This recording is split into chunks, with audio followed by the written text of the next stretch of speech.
Assalamualaikum warahmatullahi wabarakatuh. Alhamdulillahirabbil alamin. Alhamdulillahirabbil alamin. Asyhadu an la ilaha illallah wahdahu la syarikalah wa asyhadu anna Muhammadan abduhu wa rasuluhu wa nabiyya ba'da.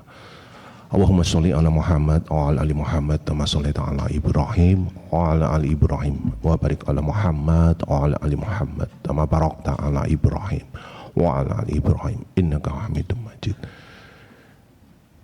Alhamdulillahirabbil alamin, bahwasanya pagi hari yang cerah ini ba'da salat subuh, Bapak Ibu segenap jamaah salat subuh yang dirahmati oleh Allah Subhanahu wa taala, kita bersyukur kepada Allah Subhanahu wa taala bahwasanya pada pagi hari ini kita bisa bersama-sama melangkahkan kaki untuk menjalani ibadah sholat subuh berjamaah di Masjid Besar Sleman ini. Tak henti-hentinya kita memanjatkan syukur ini. Kita tahu banyak saudara-saudara kita yang hari ini sedang diberi nikmat sakit oleh Allah. Apapun yang diberikan Allah itu adalah nikmat, bukan suatu azab untuk hamba-hambanya, karena sayangnya Allah pada hamba-hambanya. Kita doakan saudara-saudara kita yang hari ini tidak bisa berpuasa karena sedang sakit, sedang dirawat di rumah sakit, bisa diberikan kesembuhan yang sempurna oleh Allah, sehingga bisa kembali beraktivitas dan beribadah kepadanya.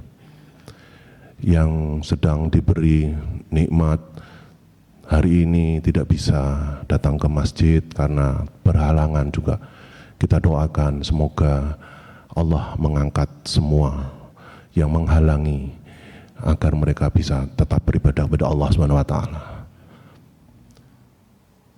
Salawat dan salam selalu kita sampaikan ke junjungan kita Nabi besar Muhammad sallallahu alaihi wasallam berserta keluarga dan para sahabatnya, dan insya Allah kita ini akan menjadi pengikutnya sampai akhir zaman nanti. Amin. Kita bersyukur hari ini kita memasuki hari ke-23 bulan Ramadan.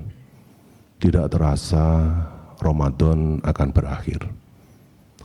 Kita mengetahui bahwa Ramadan ini luar biasa, bulan yang penuh berkah. Berkah tidak hanya dalam segi ibadah, ternyata di bulan Ramadan ini secara kesehatan Allah juga memberikan betapa banyak berkah yang diberikan Allah pada tubuh kita ini. Kita dianugerahi oleh Allah sebuah tubuh yang kalau kita melihat secara utuh tubuh kita ini, betapa maha besar dan maha sayangnya Allah pada kita semua. Kalau Bapak Ibu jamaah sholat subuh yang dirahmati Allah bisa membaca bahwa dalam tubuh kita ini terdiri dari tidak hanya juta sel, tapi triliun sel. Dalam tubuh kita ini semua orang kurang lebih ada 24 triliun sel yang ada di dalam tubuh kita ini, di mana masing-masing sel tadi memiliki fungsi masing-masing. Betapa maha besarnya Allah, kita diberi sel yang sungguh sangat luar biasa. Dan kalau kita melihat sel itu sendiri, ternyata sel itu suatu makhluk yang hidup juga. Artinya apa? Sel ini bisa saja berkomunikasi antar sel, dan kami yakin bahwa sel ini juga bisa berkomunikasi kepada yang menciptakannya. Saya sudah beberapa kali berada di laboratorium yang mengembangkan sel, stem cell misalnya. Kita bisa melihat sendiri bagaimana stem cell ini bisa merespon kalau kita berikan murotal Quran. Akan sangat berbeda gerakan dari stem cell ini saat stem cell ini mendengarkan murotal Quran dan kita coba mendengarkan yang non-Islami, kita dengarkan lagu misalnya. Apa yang terjadi? Berbeda sekali. Artinya apa? Sel ini tidak punya telinga. Sel ini tidak punya mata, tapi sel ini bisa merasakan. Artinya apa? Artinya dalam tubuh kita ini yang 24 triliun sel ini semuanya bisa berkomunikasi kepada yang menciptakannya. Itulah beberapa pasien saya yang mengalami kejadian diberi anugerah penyakit yang namanya autoimun, di mana tentara tubuhnya nakal-nakal menyerang dirinya sendiri. Ya, ada beberapa pasien yang mengajak komunikasi kepada tubuhnya. Untuk apa? Ya karena mereka sadar bahwa di dalam tubuh kita ini ada sel yang luar biasa yang bisa diajak komunikasi. Untuk itulah mengapa pada Ramadan ini marilah kita mencoba untuk bahwa kita memiliki sel dalam tubuh kita ini kita pelihara sebaik-baiknya, karena ini adalah makhluk Allah yang diciptakan Allah untuk kita jaga agar sel-sel dalam tubuh kita ini tidak kita ndolimi, tidak kita rusak. Yang merusak siapa? Yang merusak adalah diri kita sendiri. Untuk itulah mengapa tadi di awal kita harus bersyukur dengan nikmat sehat. Untuk bisa sehat ini 24 triliun sel ini harus tetap sehat. Untuk itulah mengapa tadi di awal saya singgung, mengapa Ramadan ini juga berkah bagi tubuh kita. Sel-sel yang kecil tadi itu juga dilengkapi dengan organ seperti kita secara umum. Jadi sel ini gambarannya adalah manusia yang sangat kecil. Dia memiliki organ-organ yang punya fungsi masing-masing. Dia punya dinding sel, artinya dia punya wadak. Di dalam dinding sel, di dalam selnya tadi dia ada organ-organ yang berfungsi untuk menghasilkan energi, organ-organ yang berfungsi untuk menghancurkan sisa-sisa sel yang mati. Sel ini oleh Allah diberi jatah waktu. Setiap sel punya waktu hidup masing-masing. Tidak ada sel yang akan melewati waktu hidupnya. Sel darah merah misalnya, diberi Allah waktu hanya 120 hari. Setelah 120 hari, dia tidak bisa memohon kepada Allah, beri dong tambahan 1 hari lagi atau 2 hari lagi. Tugas saya untuk mengantar makanan belum selesai. Tidak. Begitu 120 hari selesai tugasnya. Apa yang terjadi? Begitu 120 hari sel darah merah akan, ini yang dikatakan sel yang meninggalnya husnul khotimah. Saya katakan gitu kalau ke mahasiswa, ini sel yang meninggalnya husnul khotimah. Bagaimana? Dia akan menyelimuti organ-organ tadi dengan kayak selubung yang akan dibawa ke sel yang akan memakan sel-sel yang mati untuk dibuang, dan yang masih bisa digunakan kembali oleh tubuh. Dia akan, misalnya nih ada jantungnya sudah diselubungin dulu, kemudian paru-parunya diselubungin dulu untuk dibawa ke lisosom namanya. Untuk apa? Nanti itu akan dipecah menjadi bagian-bagian, kalau yang sudah memang sudah tidak layak pakai akan dibuang. Lewat mana? Kita punya tempat pembuangan dalam tubuh kita, ada beberapa. Ada yang namanya ginjal untuk membuang sisa-sisa, ada yang dalam tubuh kita lewat darah, ada yang namanya paru-paru yang membuang sisa-sisa pernafasan yang mengandung gas CO2, ada juga yang lewat kulit, dan ada juga yang lewat hati. Jadi kesanalah mereka yang sudah rusak tadi, yang masih bisa digunakan akan didaur ulang oleh tubuh kita sendiri. Ini yang namanya sel tadi matinya husnul khotimah. Tapi bisa juga enggak sel ini matinya tidak husnul khotimah? Bisa. Kalau sel tadi terkena infeksi, sel tadi terinfeksi oleh virus, oleh bakteri gitu, dia tidak akan husnul khotimah, dia akan pecah sel ini. Artinya apa? Kalau tubuh ini kita bayangkan sebagai sebuah tubuh, dia akan tercerai-berai. Itu yang terjadi di dalam tubuh kita.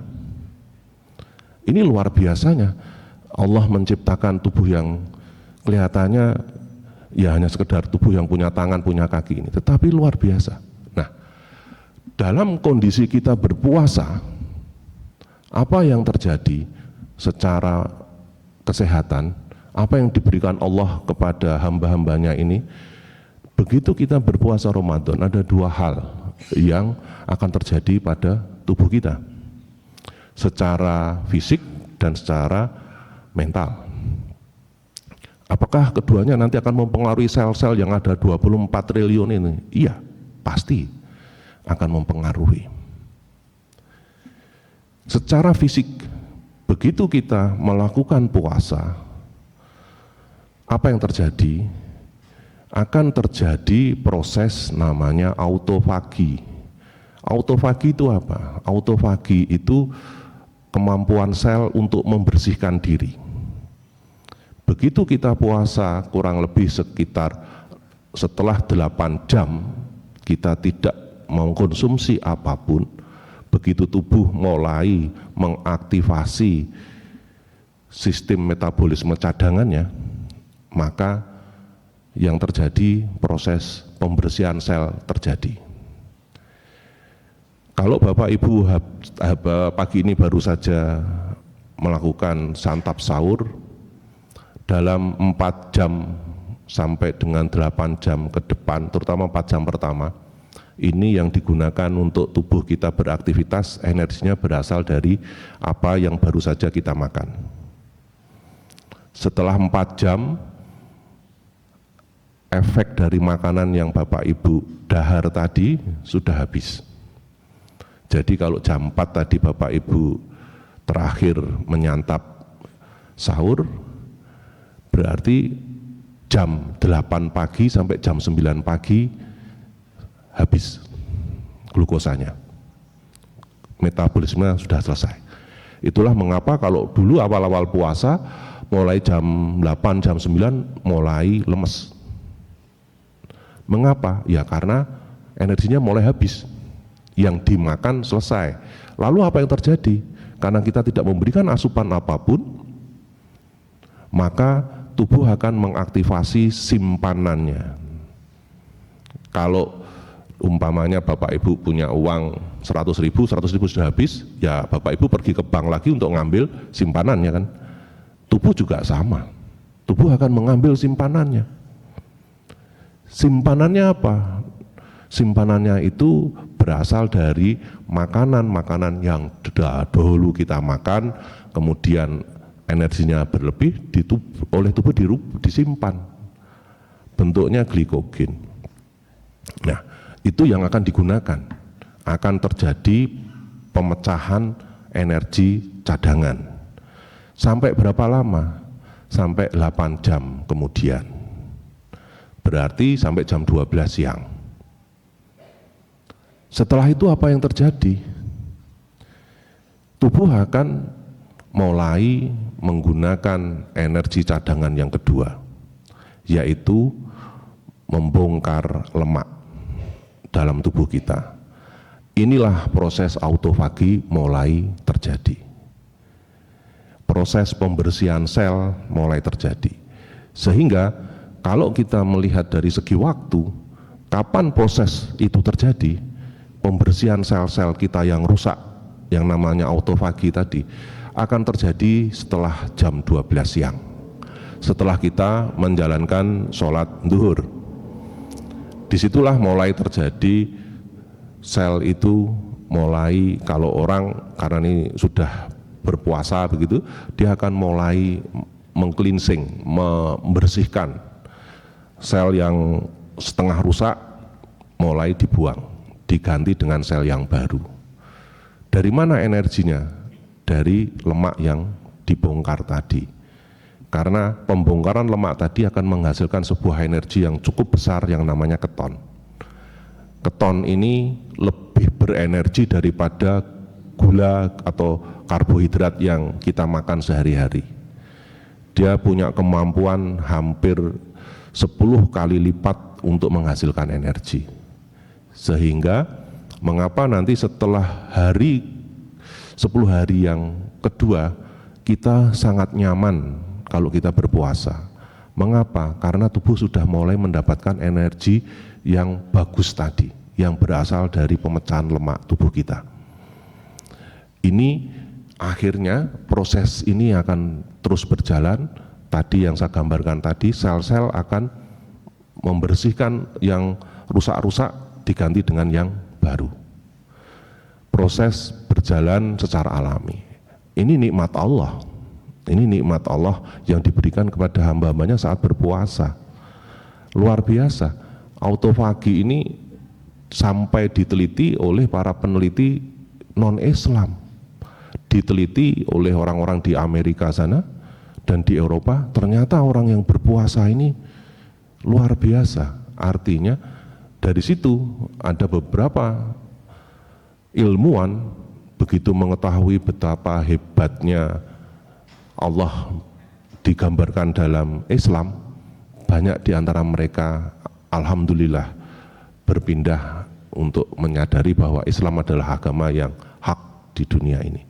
Beberapa bersahadat untuk masuk ke Islam setelah mempelajari betapa hebatnya Islam ini, ibadah-ibadahnya untuk sel-sel tubuh kita. Kemudian selain itu apa yang terjadi setelah kita berpuasa kurang lebih selama 22 hari ini? Nikmat apa lagi yang diberikan Allah secara fisik pada tubuh kita selain tadi autofagi, yaitu terjadinya tubuh untuk melakukan pembersihan sel-sel yang mati diganti dengan sel-sel yang baru. Makanya kalau ada istilah setelah puasa itu Idul Fitri, menjadi fitri yang seperti bayi yang baru lahir. Secara kesehatan bisa terjadi, insya Allah bisa terjadi. Apa yang terjadi? Kalau kita puasanya betul-betul dan kita bisa mencontoh Rasulullah saat berpuasa, luar biasa. Sel-sel tubuh kita akan terjadi perbaikan, akan terjadi regenerasi, menjadi sel-sel yang lebih sehat.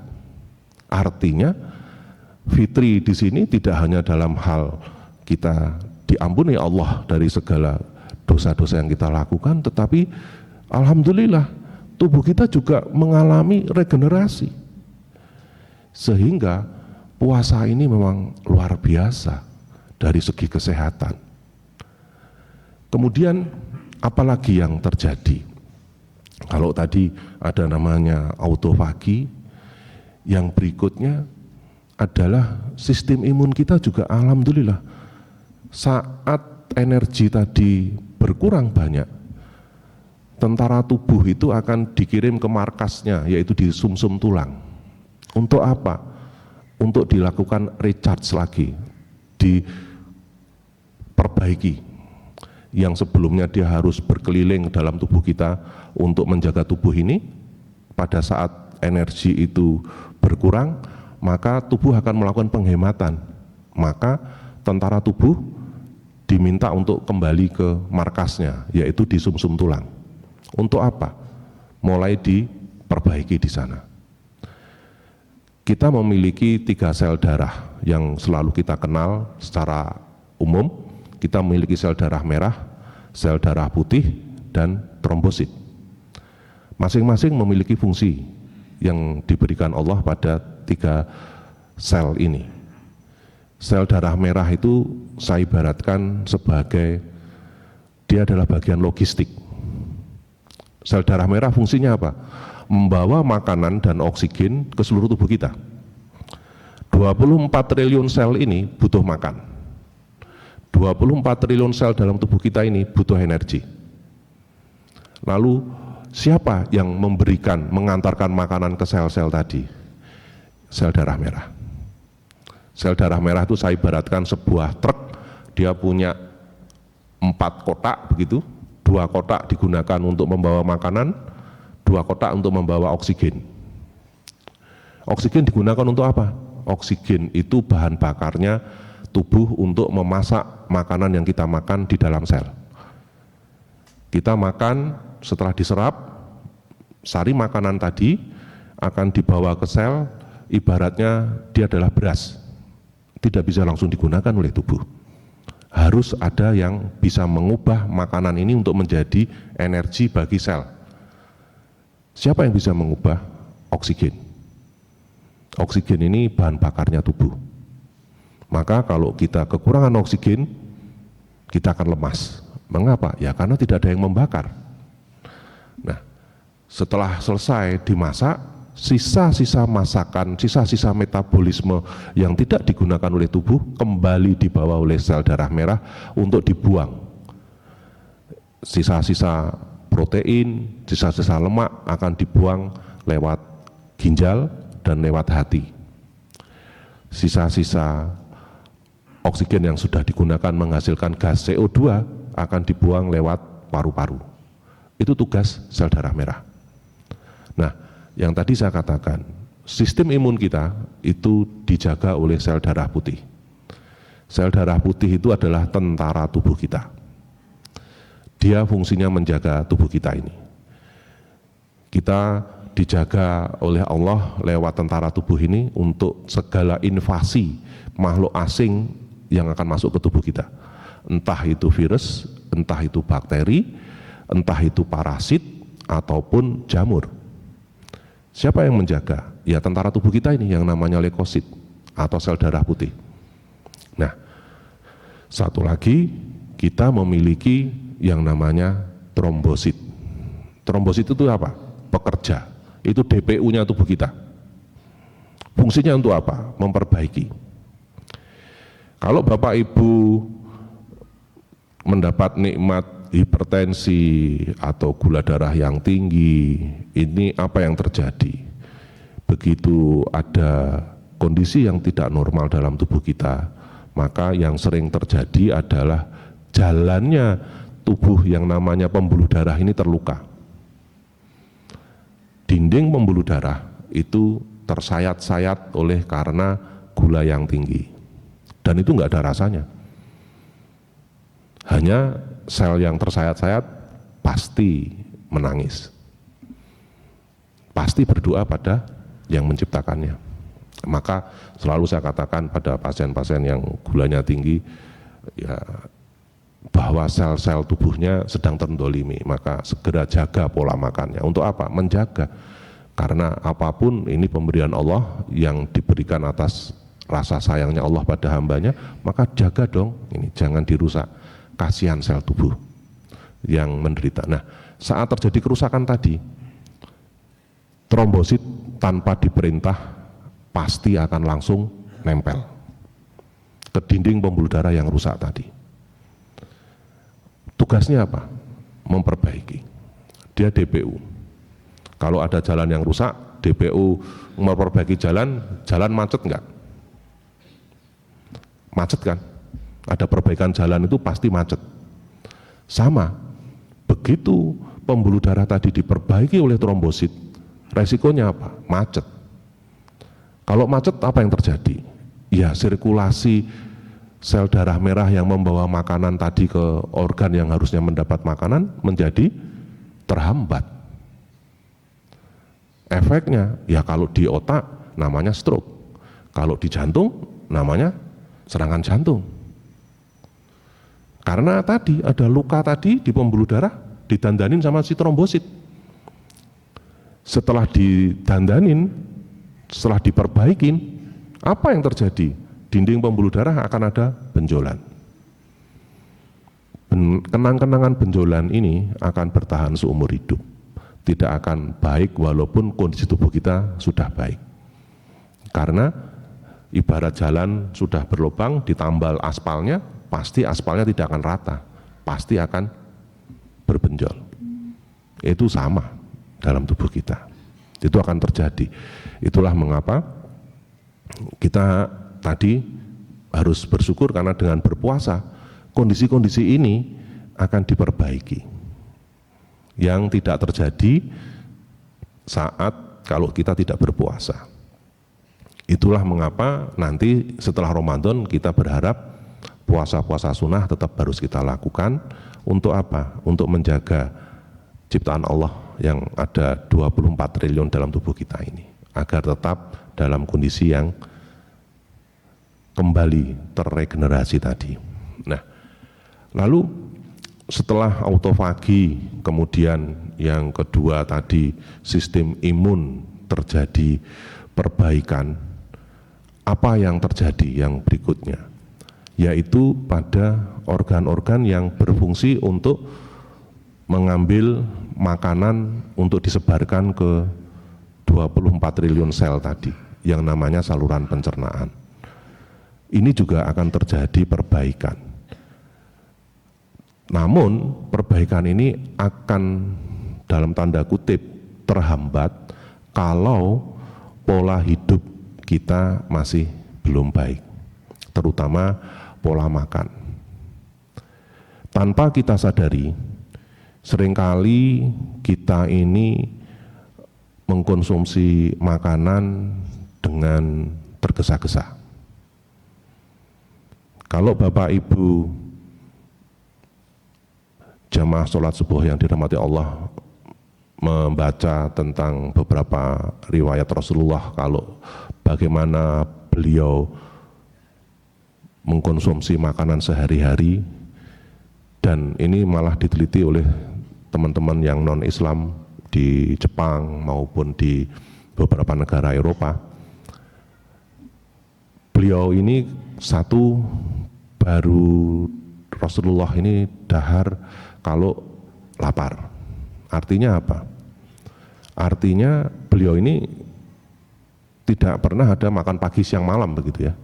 Tapi adanya kalau lapar beliau baru dahar. Artinya apa? Sebetulnya dari segi apakah saya makannya tidak teratur terus pencernaan saya tidak sehat? Tidak, bukan itu. Penyebab utama mengapa pencernaan kita menjadi tidak sehat itu sebetulnya lebih ke arah bagaimana pola makan kita. Rasulullah itu kalau dahar pakai 3 jari, mengambil sesuatu pasti pakai 3 jari. Konteksnya apa? Konteksnya sedikit. Beberapa pasien saya yang diabetes bisa lepas obat setelah mengganti sendok makannya dengan sendok teh. Sangat sederhana. Mengganti sendoknya dengan sendok teh. Untuk apa? Sedikit yang diambil. Tidak banyak-banyak. Lalu apalagi? Mengunyah lebih dari 20 kali. Mengapa harus 20 kali?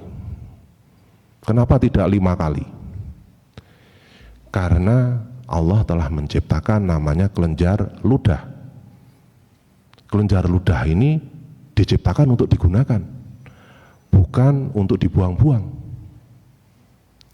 Ludah ini diciptakan Allah sebagai sarana untuk menyempurnakan bagaimana kita makan, memberi makan 24 triliun sel tadi.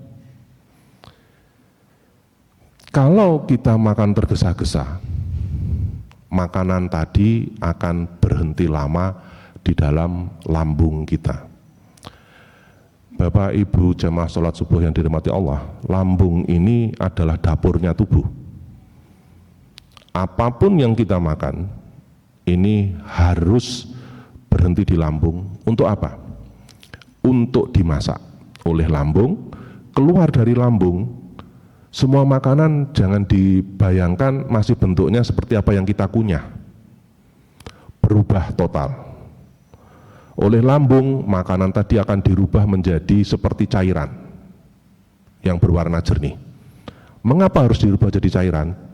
Karena usus halus yang bertugas mengambil makanan tadi untuk diedarkan ke seluruh tubuh kita hanya bisa mengambil yang berbentuk cairan. Tidak bisa seperti yang nasi yang kita kunyah, buah yang kita kunyah, sayur yang kita kunyah, tidak. Harus dirubah dulu. Siapa yang mengubah? Lambung. Sehingga keluar dari lambung, makanan tadi berubah menjadi seperti air yang kayak gel begitu ya, tapi jernih agar mudah disedot. Namanya kimus. Nah, untuk bisa membuat makanan tadi berubah menjadi cairan tadi, lambung membutuhkan enzim khusus yang ada di ludah kita. Maka orang yang sering, mohon maaf, jika makan tergesa-gesa, mengunyahnya 5-6 kunyahan ditelan, itu nanti akan menyebabkan lambung kerja keras. Di lambung ini nanti bermuara ada pankreas, ada hati, ada empedu. Fungsinya apa? Dia membantu lambung untuk memasak makanan yang kita makan tadi agar bisa diambil oleh usus halus. Kalau kita makan tergesa-gesa, pankreas kita akan kerja keras. Efeknya apa? Suatu saat pankreas akan kelelahan. Kalau kelelahan jadinya apa? Diabetes. Gula kita naik. Jadi hanya karena makan tergesa-gesa, jadi diabetes. Kelihatannya sederhana. Padahal Rasulullah telah mencontohkan bagaimana beliau makan kalau lapar, makannya pelan-pelan, menggunakan 3 jari, kan luar biasa. Yang sering kita lupakan, sehingga kalau kita nih selama berpuasa kita menerapkan hal ini, insya Allah tadi regenerasi akan betul-betul bisa terjadi dengan baik, karena kita memberikan nutrisi pada sel-sel tubuh kita saat kita berbuka dengan cara makan yang benar. Kemudian setelah tadi melakukan cara makan yang baik dan benar terus bisa diambil oleh tubuh, tadi pencernaan kita juga akan mengalami, kalau tadi kita berpuasa, si lambung ini yang ada koki-koki dalam tubuh kita ini yang memasak di sana, dia akan beristirahat, akan menjadi kesempatan bagi sel-sel pencernaan untuk istirahat agar nanti dia bisa bekerja kembali. Nah, problemnya adalah saat kita berbuka, kadangkala ini yang menyebabkan kita menjadi mendolimi sistem pencernaan tubuh kita. Saat kita berbuka, bayangkan saja seperti orang yang bangun tidur, kalau suruh segera lari bekerja, kedandapan bahasa Jawanya, atau ngelier enggak sih? Pasti kan akan enggak nyaman. Maka kita harus secara bertahap berbuka dengan pelan-pelan, dengan makanan yang ringan, yang cepat menaikkan energi tubuh dengan menggunakan, dicontohkan oleh Rasulullah, kita menggunakan kurma. Walaupun kurma itu hanya ada di Jazirah Arab, tetapi ternyata kurma ini memang luar biasa. Kurma ini memiliki banyak nilai gizi yang cukup lengkap. Ya, Allah pasti ada maksudnya mengapa kok kurma ada di tanah Arab, terus kemudian mengapa kok kurma dijadikan oleh Rasulullah sebagai salah satu contoh kalau beliau berbuka dengan menggunakan kurma.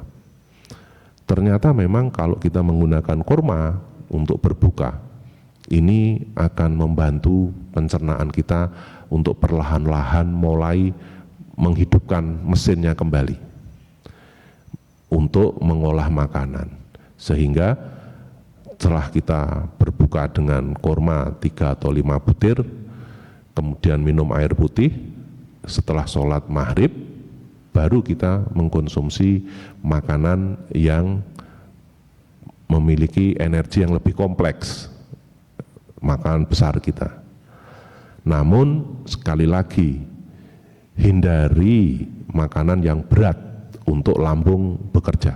Misalnya apa? Misalnya yang lemaknya tinggi, yang membuat makanan tadi menjadi tidak nyaman bagi tubuh kita. Misalnya gorengan. Nah, enak. Enggak ada yang bilang gorengan enggak enak. Problemnya, selalu saya memberikan gambaran masalah utama pada makanan kita makan itu adalah cara mengolahnya. Semakin panas yang dipakai untuk mengolah makanan, semakin rusak makanan tadi. Misalnya apa? Yang suhunya di atas 200 derajat itu hanya satu ya, minyak kan. Kalau air suhu maksimal kan 100 derajat, tidak ada minyak sampai 200 derajat. Sehingga makanan yang dikukus yang dengan menggunakan air sebagai media memasaknya, insya Allah jauh lebih sehat. Kalau saya selalu menggambarkan kepada mahasiswa saya, bayangkan yang kita makan itu juga makhluk hidup. Yang kita makan itu sayur, buah, itu makhluk hidup. Artinya apa? Ya dia mengandung sel juga kan? Karena makhluknya Allah itu pasti ada sel. Apalagi kalau hewan, itu mesti ada selnya. Sel itu punya tadi saya gambarkan, ada wadaknya, ada namanya selubung sel. Nah, sekarang kalau kita masaknya dengan suhu yang tinggi, misalnya tadi digoreng sampai kemeripik gitu ya, enak memang. Tapi sel ini akan pecah. Tadi saya bayangkan, di awal sudah saya sebutkan, kalau pecah itu berarti selnya matinya tidak husnul khotimah. Ya kan? Hancur. Efeknya apa? Ya untuk tubuh kita akan menjadi masalah ini. Kemasukan benda-benda yang ancur-ancuran itu. Maka mengapa ada namanya junk food? Junk food itu kan makanan sampah. Ya memang yang masuk itu sampah, pecahan-pecahan itu. Karena dipanaskan dengan panas yang tinggi. Itulah mengapa sekarang banyak kejadian penyakit kanker. Pemicunya apa? Ya tubuh nggak nyaman dimasukin pecahan-pecahan yang nggak karu-karuan tadi. Karena panas yang tinggi tadi. Nah, maka kalau berbuka jangan diberi yang berat-berat seperti ini. Kasihan nanti tubuh kita, nggak nyaman nanti tubuh kita. Nah, ini kita sudah 22 hari nih, sudah alhamdulillah nih dijaga oleh Allah. Mudah-mudahan, insya Allah selama kita nanti berbuka, ya jangan polanya pola balas dendam. Polanya ya tadi, kita niatkan apapun selalu diawali dari niat. Niatkan bahwa kita ingin memberi energi makanan pada 24 triliun sel dalam tubuh kita ini. Untuk apa? Agar mereka bisa meregenerasi saat kita berpuasa. Karena tadi ada di awal tadi ada autofagi, yang kedua sistem imun kita di recharge lagi, yang kedua tadi, yang ketiga kita tadi lewat saluran pencernaan kita ingin agar kita bisa mendapatkan makanan yang sehat untuk tubuh kita, sehingga selesai Ramadan insya Allah kita menjadi lebih sehat karena terjadi regenerasi. Ibaratnya seperti kita beribadah, kalau ibadah kita insya Allah tawadu baik selama Ramadan, insya Allah nanti kita juga akan mendapatkan ampunan, menjadi orang yang bertakwa. Nah, sel juga akan mendapatkan hasil yang terbaik jika selama kita berpuasa tadi kita memberikan mereka bahan makanan yang baik, kesempatan untuk regenerasi, kita perbaiki tubuh ini, insya Allah sel-sel ini juga akan berdoa pada yang menciptakan, berterima kasih pada yang punya tubuh ini telah memberikan kesempatan untuk memperbaiki, sehingga saat Idul Fitri nanti insya Allah tubuh kita menjadi lebih sehat kembali. Amin. Ini sudah selesai ya? Oh, berapa? Oh, 5 menit. Masih ada 5 menit, alhamdulillah. Ya, berarti keistimewaan yang berikutnya adalah secara mentally, secara psikologik. Kalau tadi secara fisik. Apa hubungannya puasa secara kesehatan mental? Karena saat kita berpuasa tadi, ternyata saat berpuasa itu tidak hanya setan yang dikunci oleh Allah, termasuk hormon-hormon stres dalam tubuh kita itu kalau kita berpuasanya betul-betul akan diturunkan kadarnya. Jadi kalau kita ini mengalami stres karena apapun, karena pikiran, karena penyakit juga bisa memicu stres, tubuh akan mengeluarkan hormon stres yang namanya kortisol. Nah, saat berpuasa kortisol ini turun. Mengapa? Karena kortisol ini hobinya memicu sel makan banyak. Jadi kalau kita stres itu ternyata energinya besar, lebih besar daripada orang berlari keliling lapangan 10 kali. Mengapa kok besar? Karena waktu stres yang organ tubuh yang paling bekerja keras adalah otak.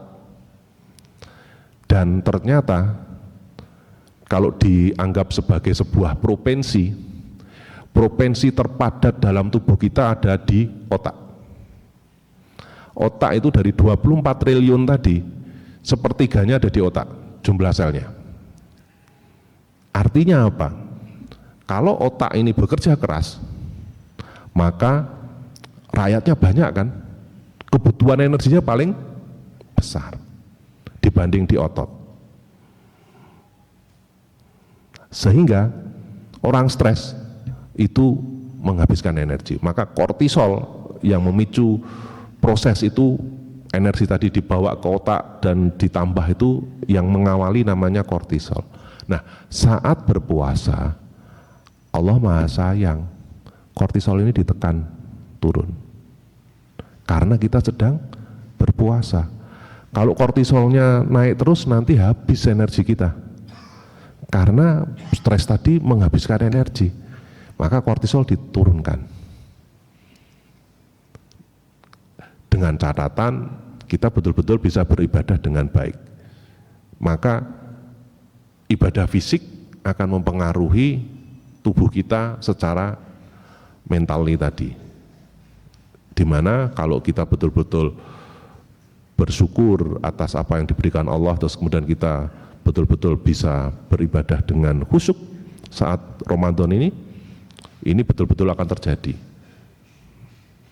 Maka jangan sampai ini di akhir-akhir Ramadan yang 10 hari terakhir ini kita stres masalah mau lebaran.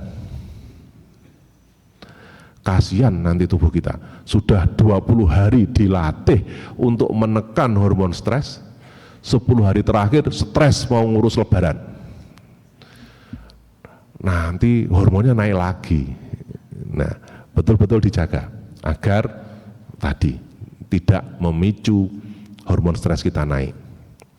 Yang kita ingin naikkan apa? Hormon bahagia. Hormon bahagia itu namanya serotonin. Jadi tubuh kita ini luar biasa, bahagia saja bisa dipacu kalau hormon ini keluar. Itu maha besarnya Allah pada tubuh ini. Kalau kita mempelajari tubuh kita itu seperti dunia mini, dan itulah hebatnya Sang Maha Pencipta ini. Tidak ada dunia yang selengkap tubuh kita, yang bisa seimbang semuanya. Hormon stres penting nggak? Ya penting. Kalau berlebihan tidak masalah. Kalau tidak punya hormon stres, kalau nggak ada kortisol, kalau bapak ibu ketemu harimau malah pandeng-pandengan dengan harimaunya, nah ini masalah. Hormon stresnya nggak keluar. Mengapa kita bisa ketemu harimau terus kita bisa lari kencang, bisa meloncat 3 meter? Ya karena hormon kortisolnya keluar. Sehingga tanpa disadari energi besar sekali muncul sehingga kita bisa meloncat 3 meter. Setelah diulangi lagi, boro-boro 3 meter, setengah meter aja sulit. Loh kok kemarin bisa 3 meter meloncat? Ya karena dikejar harimau. Mengapa dikejar harimau kok bisa? Nah karena hormonnya keluar, kortisolnya. Nah itulah hebatnya tubuh kita. Kapan dia harus keluar, kapan harus tidak. Makanya tadi mengapa kita harus mengimbangkan tadi hormon serotonin, hormon kortisol. Nah, puasa secara psikologik juga bisa mempengaruhi itu. Sehingga insya Allah ini kita berharap dalam 22 hari ini kita alhamdulillah bisa mendapatkan hal-hal yang baik untuk tubuh kita, sehingga tubuh ini saat Idul Fitri nanti betul-betul teregenerasi dengan baik, betul-betul mendapatkan nikmat Ramadan untuk kesehatan tubuh kita. Allahumma amin. Sudah selesai ya? Sudah. Oh alhamdulillah sudah. Baik, terima kasih. Mudah-mudahan yang sedikit ini bisa mengingatkan kita untuk selalu bersyukur atas segala hal yang diberikan Allah. Dan dengan syukur tadi insya Allah tubuh kita menjadi lebih sehat. Billahi taufiq wal hidayah. Assalamualaikum warahmatullahi wabarakatuh.